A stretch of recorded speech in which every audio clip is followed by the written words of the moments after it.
Muy bien, como te decíamos, ya está en el piso nuestro invitado del día de hoy, el diputado nacional Fernando Iglesias. Fernando, bienvenido. Gracias, Daniel, por la invitación. Bueno, tengo que preguntarte esto ya para romper el fuego de la charla.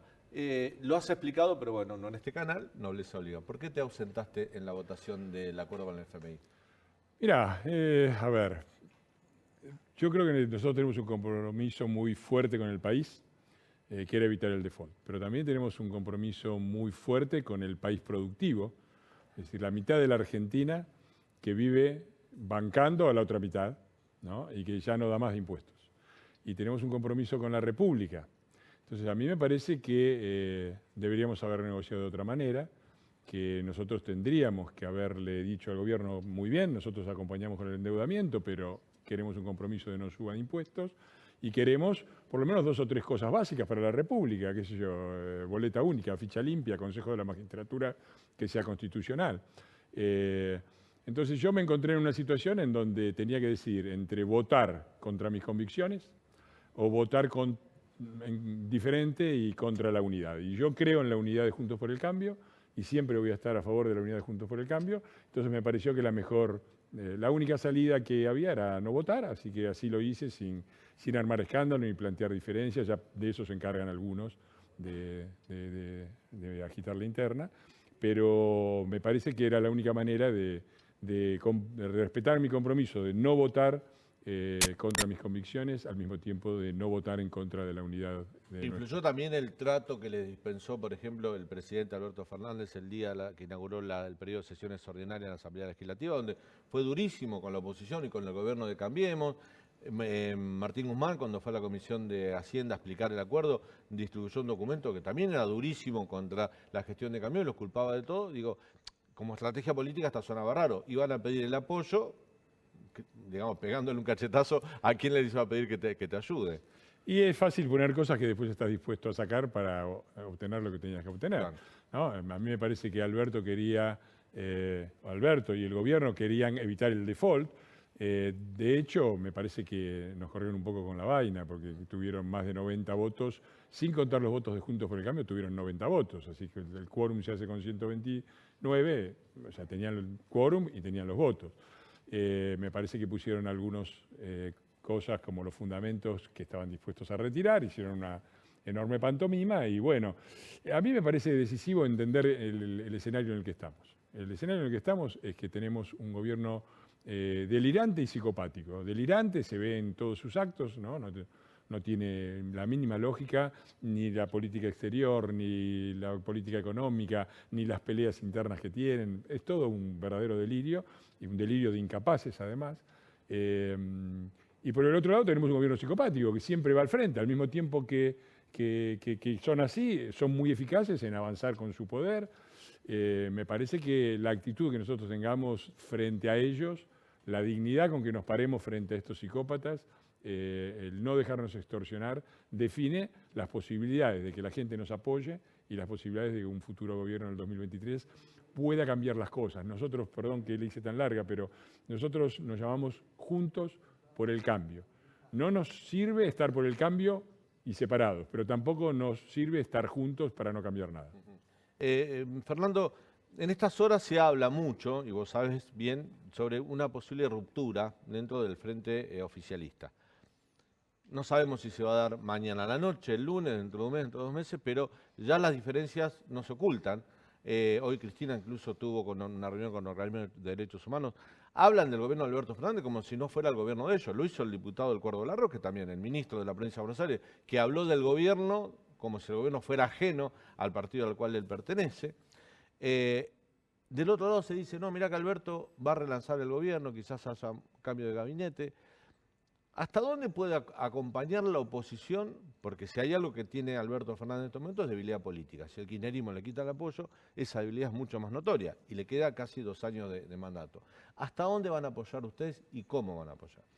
Nosotros tenemos, como se ha dicho, una responsabilidad institucional. La responsabilidad institucional la fija la Constitución, no lo que se me ocurre a mí ni la que se le ocurre a algunos. La fija la Constitución y las responsabilidades que fijan, sobre todo, es en un país presidencialista, el rol del Congreso y sobre todo de la oposición es controlar al Poder Ejecutivo y controlar el Poder Ejecutivo en el sentido de impedir que haga barrabasadas, ¿no? Entonces, en eso me parece que tenemos que estar absolutamente firmes, ese es nuestro rol. Nuestro rol, según la Constitución, es preparar una alternativa de gobierno. Lo peor que le puede pasar a este país, que ve el desastre del gobierno en pie, es no ver que hay una alternativa de una oposición que se para frente al gobierno y que tiene otras posiciones. Esa es nuestra responsabilidad institucional. No es nuestra responsabilidad institucional cogobernar. Este gobierno se propuso, lo propuso el peronismo, nos dijeron que Alberto nos dijo no me voy a pelear nunca más con Cristina y no sé cuántas cosas más, se tienen que hacer responsables ellos. Lo votó el 48% de la población y los pusieron ahí para gobernar. Bueno, estos, que eran los únicos que podían gobernar la Argentina, es hora de que empiecen a gobernar. Y nosotros no tenemos que participar en absoluto del gobierno. Y con esto no quiero decir que tenemos que tirar 14 toneladas de piedra, ni organizar golpes parlamentarios, ni saqueos a los que llamamos argentinazo, como hizo el peronismo en 1989, en 2001 y en el 2017. Lo que digo es que nosotros estamos en el Congreso tendremos que votar las leyes razonables que propongan y rechazar todo lo demás, que es mucho, y nada más. El resto del problema de la gobernabilidad no es de la oposición, es del gobierno, por definición. Luis Juez me decía ayer en la radio que veía tanta debilidad política en Alberto Fernández que decía, está peor que De la Rúa en el 2001. Yo le decía, bueno, De la Rúa no resistió. ¿Por qué resistiría Alberto Fernández? Bueno, porque está el peronismo del otro lado. Es que está muy claro, ¿no? Esto no lo digo yo, hay que leer, las declaraciones son de Cristina Fernández de Kirchner, cadena nacional, espero no equivocarme el día, creo que es 17 de diciembre del 2012, eran los saqueos en Bariloche. Es muy interesante esa cadena nacional porque ella empieza anunciando la llegada de 38 camiones y no sé cuántos aviones, algo de 30 aviones también para combatir el fuego. Sí, que nunca llegaron. Que nunca se vieron. Sí. Y después habla del manual, dice, esto que estamos viendo es la repetición de un manual de desestabilización de gobiernos mediante saqueos. Y ya lo vimos, este manual en funcionamiento, dice yo soy peronista, pero antes soy argentina, esto lo sabemos todos, es un manual del peronismo bonaerense que volteó en su momento a Alfonsín y que volteó también a De la Rúa. Lo dice la presidenta, lo dijo como presidenta de la Nación del peronismo, así que eso no te quepa ninguna duda, que si nosotros estuviéramos en el gobierno en una situación como esta, mirá, cuando cae De la Rúa, la pobreza era del 38%, ¿no? Lo hemos superado ampliamente. Es más, la superamos al año siguiente, un año después, con las grandes medidas del Salvador de la Patria, Eduardo Duhalde, la pobreza llegó al 57,5%. Y la indigencia, es decir, los argentinos que no tenían para comer, se duplicó en un solo año con Duhalde. Y ahora vemos lo que está pasando, ¿no? No solamente la inflación, sino una inflación que aumenta fuertemente la indigencia, porque no solamente estamos en cifras de 4,7 para el índice general, sino arriba de los 7 puntos para los alimentos. Es una inflación clasista, por decirlo de alguna manera, de un gobierno que dijo que venía a redistribuir no sé qué cosa. Ahora, Cristina, uno no ve que organiza el kirchnerismo, no sé, piedrazos, saqueos, por ahora no se está viendo ese escenario, si bien hay algunos episodios de violencia social, pero no parece que está el kirchnerismo detrás. Pero hoy la vocera de Alberto Fernández, Gabriela Cerruti, dijo que Cristina no le contesta los llamados, Cristina no le atiende los llamados, ni ella ni su secretario, al presidente de la Nación. Ahora estamos hablando del presidente de la Nación que dice que el secretario de Cristina no le responde los llamados, lo cual es absolutamente llamativo. Por otra parte, Cristina... Lo llamativo es que no haga llamar a la presidenta con su secretario. Bueno, empecemos por ahí. Empecemos por ahí, es raro. Yo soy el presidente, todo es raro. Le pido al secretario, llama a la vicepresidenta. Cristina no le contesta. Cristina al revés, él llama al secretario y el secretario no le contesta. No le contesta. Él llama al secretario y no le contesta. Es raro. Esto es lo que dijo Gabriela Cerruti. Son un cachivache. Y hay un prolongado silencio de Cristina que, teniendo en cuenta que ella, a vos seguramente no te gusta, pero a mucha gente sí, es la líder política del espacio que gobierna, el silencio prolongado, no mantener diálogo con el presidente, es de alguna manera aislar al presidente y debilitarlo. No te quepa ninguna duda. Yo no estoy tan seguro de que sea la líder mayoritaria. Me parece que el poder del gobierno, bueno, ya han hecho una elección catastrófica, ¿no? De menos... Sí, pero muchos analistas dicen que ese 30% es el núcleo duro de Cristina, que le es fiel.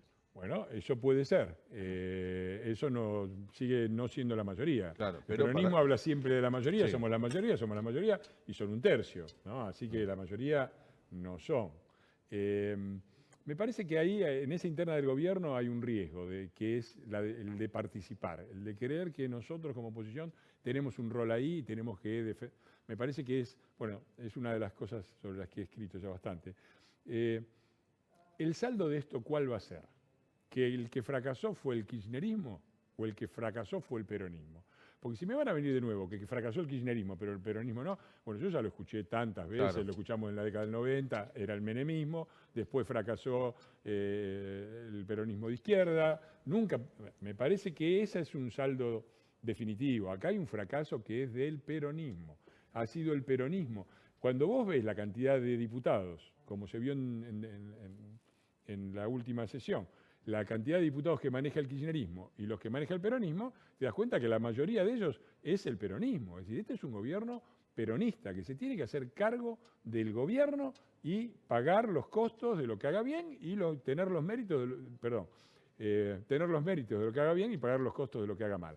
Me parece que este gobierno va al fracaso y me parece que es hora de que la Argentina, de una buena vez, deje de excusar al peronismo para que se hagan cargo. Y busquemos otra cosa. Me parece que todo eso condiciona nuestra visión de futuro. Yo no veo un futuro aliándonos con quienes fracasaron reiteradamente. Leandro tiene una pregunta para vos. Fernando, ¿tuviste reproche de tus compañeros de bancada que fueron y votaron a favor del acuerdo? No, de ninguna manera. Al contrario, tuve muchas llamadas de simpatía y solidaridad porque me parece que quedó evidente. Si yo hubiera querido dañar a mi fuerza política o promocionarme, hubiera ido, hubiera votado en contra, hubiera hecho declaraciones, no hice nada de eso, me quedé en mi casa, le mandé una nota al presidente de la Cámara pensando que podía durar la sesión jueves y viernes, le pedí que descontaran esos 2 días de mi dieta como corresponde y me quedé en mi casa y hace una semana que no estoy ni siquiera en las redes sociales, es el segundo programa de televisión al que vengo. Y en ese sentido de lo que decís... Y me parece que la gente, que mis compañeros entendieron eso, que no había, de ninguna manera tengo la intención de destacarme o de señalar una disidencia con mi espacio político. Respeto a quienes votaron lo que votaron, convencidos de que era lo mejor. Yo tengo mi opinión y mis convicciones también. Y en ese sentido, ¿qué te pareció la posición de López Murphy, que es parte de Juntos por el Cambio, fue y votó en contra? Bueno, me parece muy respetable también. Él entendió que su forma de manifestar el disenso era eso. A mí me ha pasado también de votar en contra o diferenciarme de mi espacio político. En este caso me parece que era una situación muy particular. A veces los bloques dan libertad de conciencia para votar, tema aborto, por ejemplo, cada cual. Y esto para mí es algo que me toca muy directamente, que es ese voto comprometía una visión de cómo yo siento la situación argentina. Yo creo que no hay que dejarse correr por el peronismo, creo que tenemos una responsabilidad, como dije, con el país, pero también tenemos la responsabilidad de ser oposición y me hubiera sentido muy mal traicionando esa convicción. Fernando, mañana es viernes, 18 de marzo. Una fecha, podría ser un viernes cualquiera, un viernes 18 de marzo, más en la vida de Argentina, del mundo, salvo que el presidente de la Nación dijo que este viernes 18 de marzo empieza la guerra contra la inflación.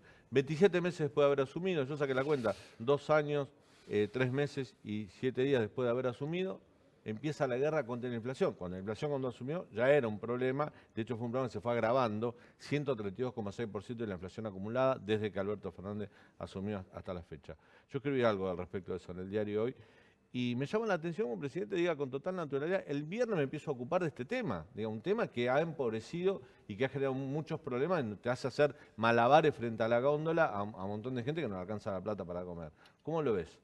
Bueno, yo creo que no solo que es cierto que la inflación era preexistente, pero una cosa es tener, aunque tengas el mismo nivel de inflación, una cosa es tener inflación como tenemos ahora, con atraso cambiario y con tarifas regaladas, ¿no? Imagínate si las tarifas, si nosotros tuvimos una inflación similar, es un problema de los que no logramos solucionar, pero las tarifas cubrían casi toda la energía. Ahora hicieron una baja de tarifa monstruosa, la inflación siguió y como consecuencia tenemos ahora que ponernos a importar gas y energía en el momento menos propicio. Nosotros dejamos un tipo de cambio competitivo. Si vos tomás el tipo de cambio que dejamos nosotros y el de la convertibilidad, en este momento estamos a mitad de camino. O sea, ya recorrimos el atraso cambiario para parar los precios yendo hacia la convertibilidad, estamos a mitad de camino.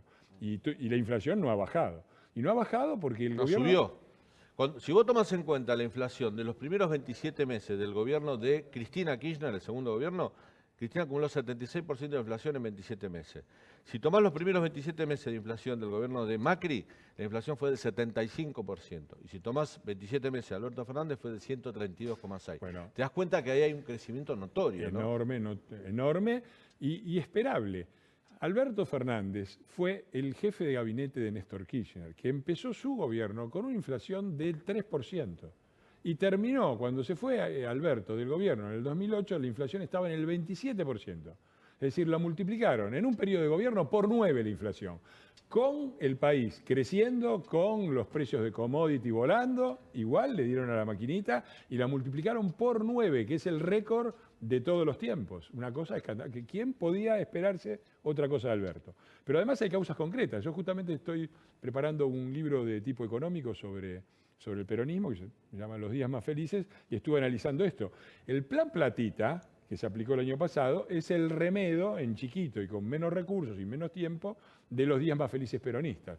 El peronismo siempre con Perón, con Menem y con los Kirchner tuvo 3 o 4 años de dicha, de manteca al techo, que después pagamos durante 10 años. El plan Platita, si vos ves el nivel de emisión monetaria en la Argentina, es muy impresionante porque subieron la base monetaria de mediados del año 21 hasta el final del año subió el 47%. La base monetaria en 6 meses, 47% más. Mientras ellos argumentaban, no, tuvimos que emitir por la pandemia, para cubrir, al contrario, durante la primera mitad del 2021, que era el momento donde todavía había cuarentena y pandemia, la base monetaria se mantuvo y hasta bajó un poco. Y empezaron a emitir en el segundo semestre. Adiviná por qué, porque se venían las elecciones, porque son unos irresponsables que lo único que hacen es pensar en las elecciones. ¿Sabés cuándo lo estamos pagando? Lo estamos pagando ahora, porque todo el mundo sabe que la inflación y la emisión tienen un efecto retardado, que es el que está llegando. ¿Y la pandemia no exhibe un poco de responsabilidad de Alberto Fernández? Digamos, haber administrado la pandemia, cerrar todo, la economía frenada. La Argentina, datos frescos, estuve trabajando toda la tarde en estos temas. Después, en Sudamérica, nuestra caída del PBI fue del 9,9%, con una media de Sudamérica de 6,3%, enormemente mayor. Los únicos países que nos superaron fueron la inmortal Venezuela, sí. 30% de caída del PBI en un año, y Perú, que tuvo el desastre de pandemia peor en todo el mundo. Y lo que lograron con eso fueron resultados espantosos. Si vos tomás la Argentina entre todos los países del mundo, que son como 190 en el ranking, estamos en el puesto 21. Y si tomás solamente a los países con más de 10 millones de habitantes, estamos séptimos en muertos por habitante de COVID. Entonces hicieron la peor de las políticas sanitarias, no hace falta repasar lo que hicieron con las vacunas, rechazando vacunas, el vacunatorio COVID. Bueno, hoy hay un reconocimiento de eso. Cuando Carla Bisotti, la ministra de Salud, dice que todos los que tienen 2 dosis de Sputnik y necesitan viajar afuera, se les va a dar otra dosis para que puedan ser aceptados. En Europa, por ejemplo, hay un reconocimiento de que fue un error haber adoptado la Sputnik y haber desechado, por ejemplo, las vacunas Pfizer que estaban disponibles. Y lo peor de todo, esto es una mirada mía, que fue una elección que hicieron por un móvil político y no sanitario. Y por un móvil económico, porque vos fijaste que justamente las 2 vacunas a las que apostaron era la del socio local, Sigman, que era la AstraZeneca, y la que le falló en cantidad, y la otra Sputnik con los rusos. Pero además, ese impacto no solamente para el que viaja, sino para los que murieron. Bisotti todavía me tiene que contestar, yo le he presentado un pedido de informes que no han contestado, como no contestan nada, que me digan de los 130.000 muertos, ¿cuántos tenían la vacunación completa de los 130.000? Porque de lo que a mí me resulta era una pequeñísima minoría. Y si la vacuna es tan efectiva como ellos mismos dicen, y lo es, yo creo que lo es, de los, digamos, 100.000 muertos que vieron incrementadas, digamos, un 10% sus posibilidades de morir. ¿Cuánto estamos hablando? De la 10ª parte de 100.000, estamos hablando de 10.000 muertos. Digo, comparado a esa tragedia, y haciendo las cuentas así a lo almacenero y yendo al mínimo, digo, lo que ha habido acá ha sido una tragedia, una masacre sanitaria por culpa de este gobierno. Estamos hablando de muertos, de cantidad de muertos innecesarios que se cuentan por miles. Es una catástrofe impensada en el país, de la cual me parece que todavía se le sigue haciendo el caldo gordo y no mencionándolo al gobierno, que es responsable de todo esto. Bueno, el gobierno tuvo un costo, el vacunatorio COVID, la fiesta de Olivos. Me parece que en las elecciones pasadas... Yo no me explico creo cómo que lo- sacaron un 33%. Daniel, vos tenés razón, fue la peor elección de la historia del peronismo. Ojalá que no decaiga, pero yo todavía me cuesta pensar que si vos tenés un país donde mueren 130.000 personas, el gobierno rechaza vacunas, el gobierno arma un vacunatorio VIP, el gobierno festeja mientras a vos te hace quebrar la empresa o te hace perder el trabajo. Y a pesar de eso sacan el 33%, sigue siendo, por lo menos ese 33% pertenece a un país que yo no consigo entender. El gobierno tiene un compromiso ahora con el Fondo Monetario Internacional. Hoy se va a aprobar el acuerdo seguramente en el Senado y va a tener que cumplir algunas metas fiscales. Por lo que uno sabe, información que maneja, Leandro me puede corregir, que es especialista en temas económicos, la idea del gobierno no es achicar el gasto, no es desgrasar el Estado, como se le dice comúnmente, achicar el gasto que se puede achicar, el que sobra, sino aumentar los ingresos. Y hay varios proyectos. Prorrogar por 10 años el impuesto a la riqueza. Hay un proyecto que presentaron esta semana en la Cámara de Diputados. Aumentar las retenciones a los productos de las hojas industrializados. El revalúo inmobiliario, lo cual sería un impuestazo, sobre todo para esta ciudad. La ciudad de Buenos Aires sería durísimo ponerle impuesto inmobiliario al valor de mercado y no al valor fiscal. De alguna manera te están pensando en salir a buscar más plata y no en recortar. ¿Cómo lo ves eso? La habitual política económica del gobierno que consiste en sacarle al país productivo para darle a la patria subsidiada, lo de siempre.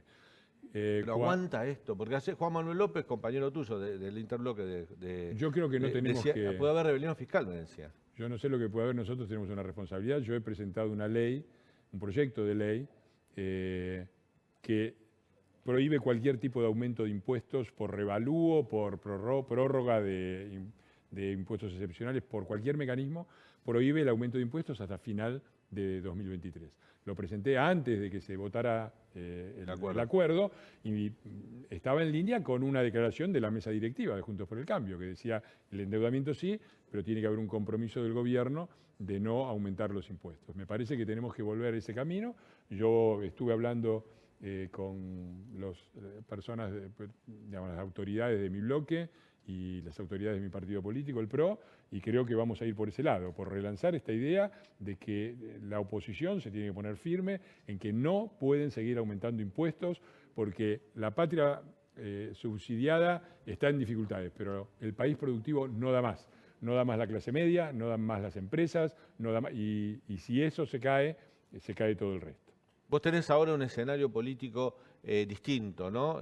Uno ve, a ver, una mirada, a lo mejor vos no la compartís, pero dentro de la situación de aislamiento político y debilidad política, se ve como un Alberto más empoderado después de este acuerdo.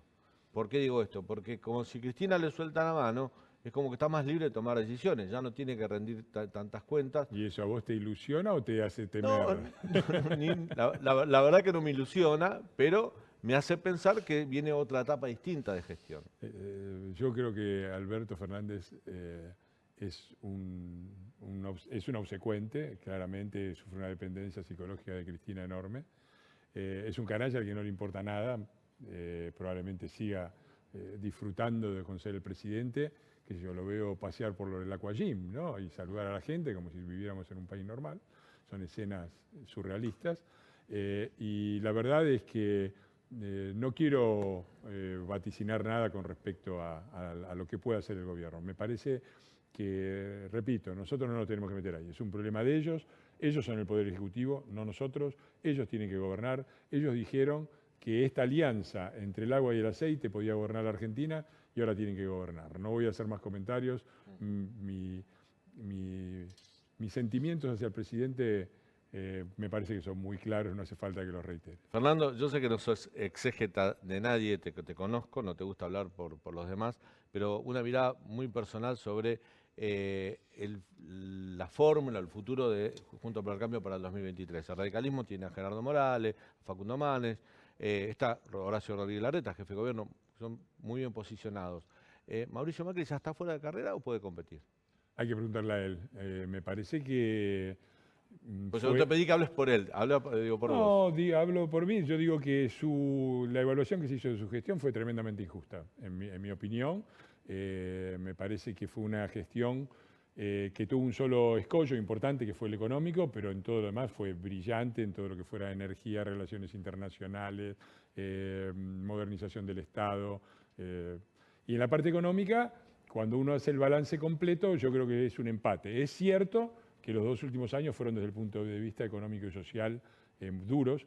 También es cierto que sacamos más votos, la fórmula Macri-Pichetto, Juntos por el Cambio, sacó 2.200.000 votos más que la fórmula Macri-Michetti en el 2015 en la misma instancia. Y eso creo que es un reconocimiento de la gente. Es cierto que económicamente la situación no fue fácil en los 2 últimos años. También es cierto que entregamos un país que, lejos de ser la tierra arrasada de la que se quejó el kirchnerismo, al lado de lo que tenemos ahora es un paraíso. Había casi equilibrio fiscal, 0,45% de déficit primario es casi equilibrio fiscal. Dejamos una situación absolutamente superavitaria desde el punto de vista de muchos aspectos, como la balanza comercial, que ya estaba arriba de los 16.000 millones de dólares, no es de ahora, con un cambio competitivo, y dejamos también todos los elementos que componen al país. No estábamos en default, estaban los elementos para poder crecer, estaban todos ahí. Un equilibrio fiscal, superávit comercial. Hicieron lo que hicieron y lo empezaron a hacer antes de la pandemia, ¿no? Creo que de alguna manera lo que vino después rehabilita el mandato de Macri. Le pones un poroto. Si él quiere, me parece, a ver, yo, si vos me preguntás qué candidatos preferiría ver en Juntos por el Cambio, yo creo que los 2 candidatos que yo apoyaría, que son del PRO, son Mauricio Macri y Patricia Bullrich, sin lugar a ninguna duda, cada cual con sus virtudes y sus aportes, ¿no? Gracias, Fernando, por tu Gracias. visita. Siempre es un placer tener el Al programa. contrario, gracias por la invitación.